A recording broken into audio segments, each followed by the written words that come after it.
The woman who predicted her own death. On March 12, 2018, Elena Vasquez woke up startled at 3:27 a.m. Her heart was racing, her breathing ragged.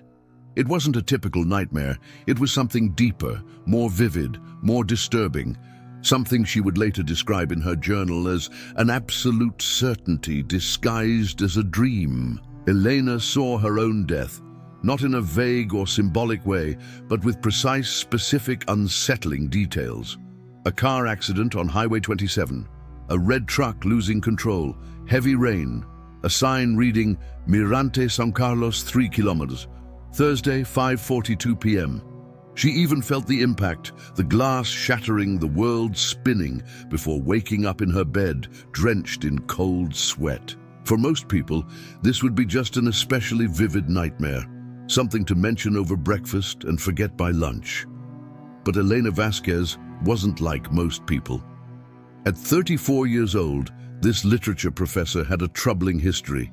Her dreams, with alarming frequency, came true. Since childhood, Elena experienced what psychologists might call premonitory dreams.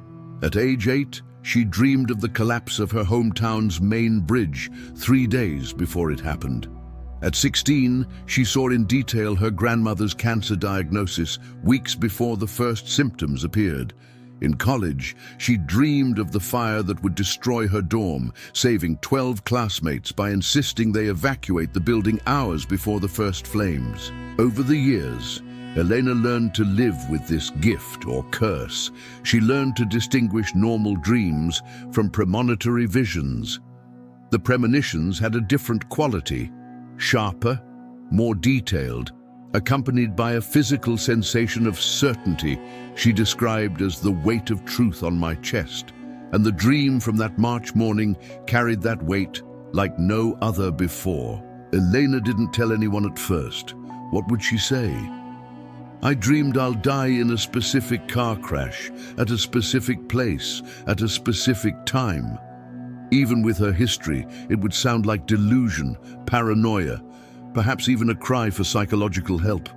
Instead, she began to investigate. Highway 27 was real, 40 kilometers from her home. Mirante San Carlos was a newly opened tourist attraction.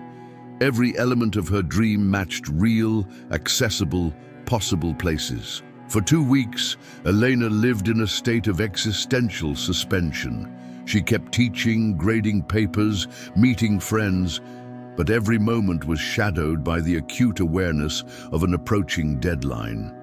She began keeping a detailed journal, recording not only her thoughts, but evidence of her past premonitions.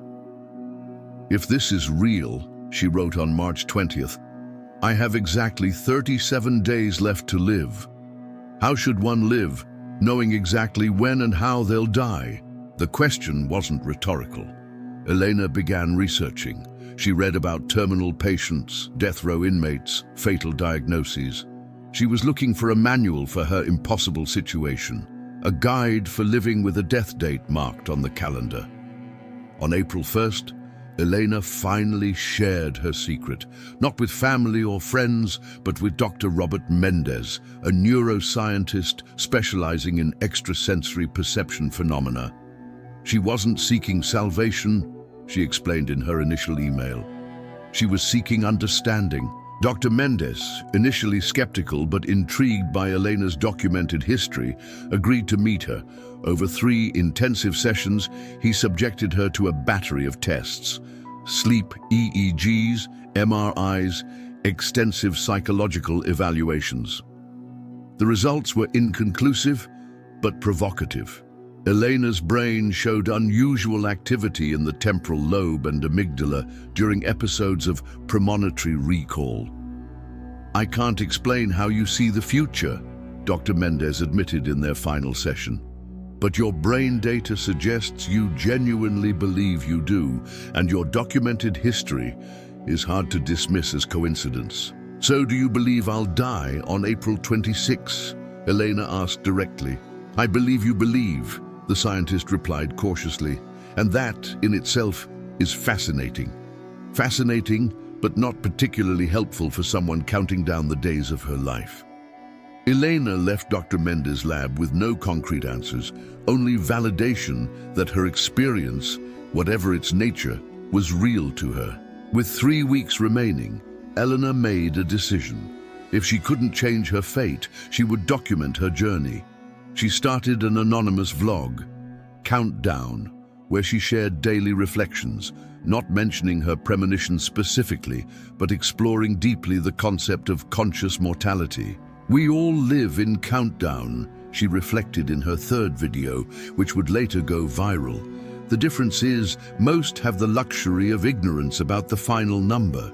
When you know exactly how many days are left, each sunrise carries a different weight. Each conversation becomes potentially the last. Each 'see you later' hides a definitive goodbye."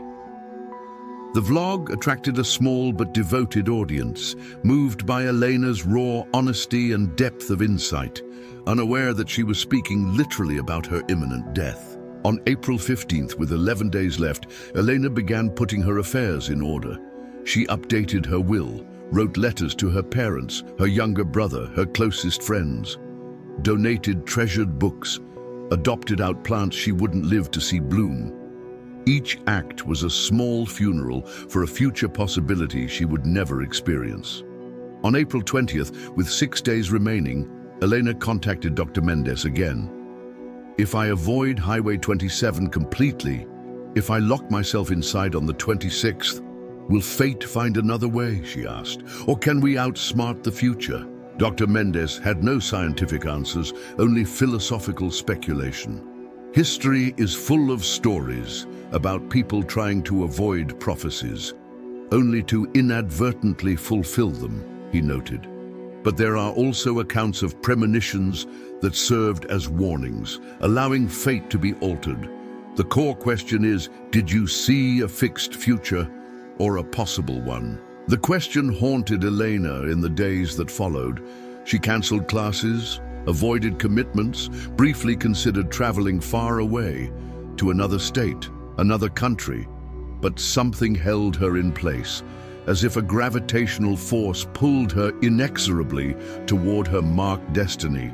On April 25th, the eve of the fateful day, Elena posted her final vlog. No melodrama, no revelations, just a serene reflection on acceptance. "Tomorrow I'll know whether the future is written in stone or in sand," she concluded. "Either way, these past 44 days have been the most authentic of my life. To live consciously, even under the shadow of the end, is to live fully." On the morning of April 26th, Elena woke with surprising calm. She had an elaborate breakfast, listened to her favorite music, reread passages from beloved books. At 4:30 p.m., she made a decision.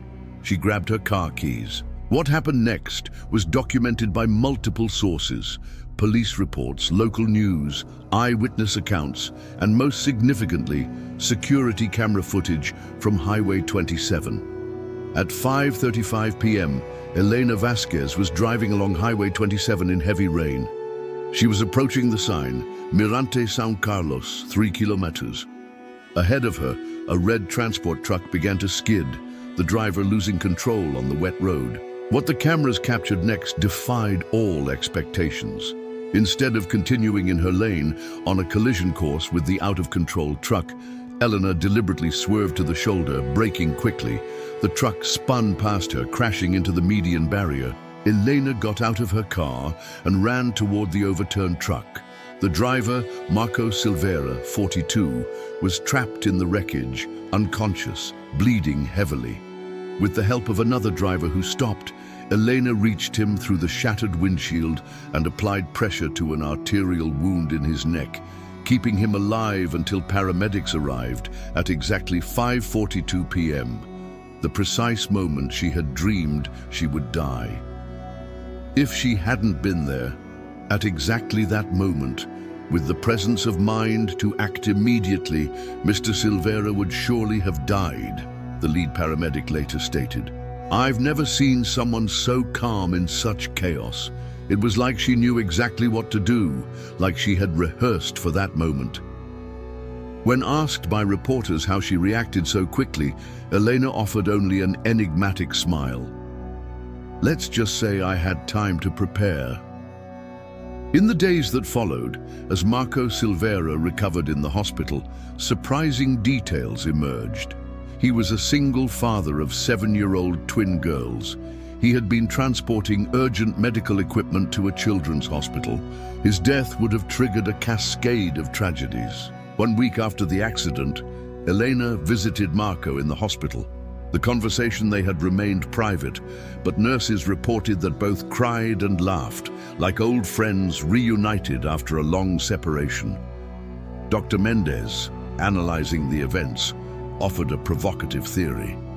Perhaps what Elena saw wasn't her death, but a critical moment where her presence was necessary.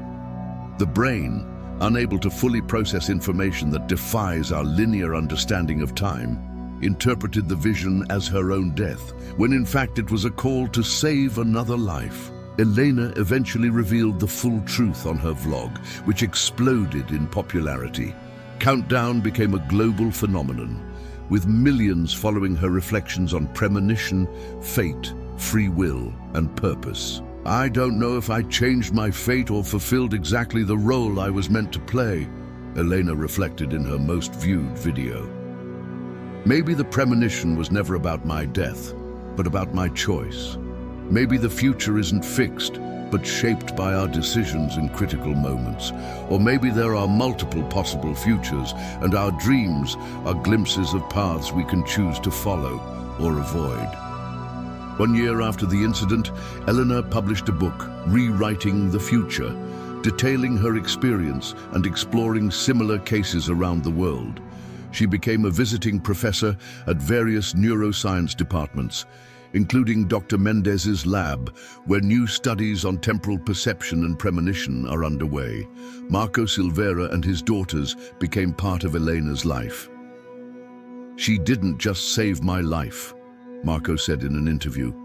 "She showed me there are forces in the universe beyond our understanding, but not beyond our ability to respond." As for Elena, she still has vivid dreams. Some come true, others don't.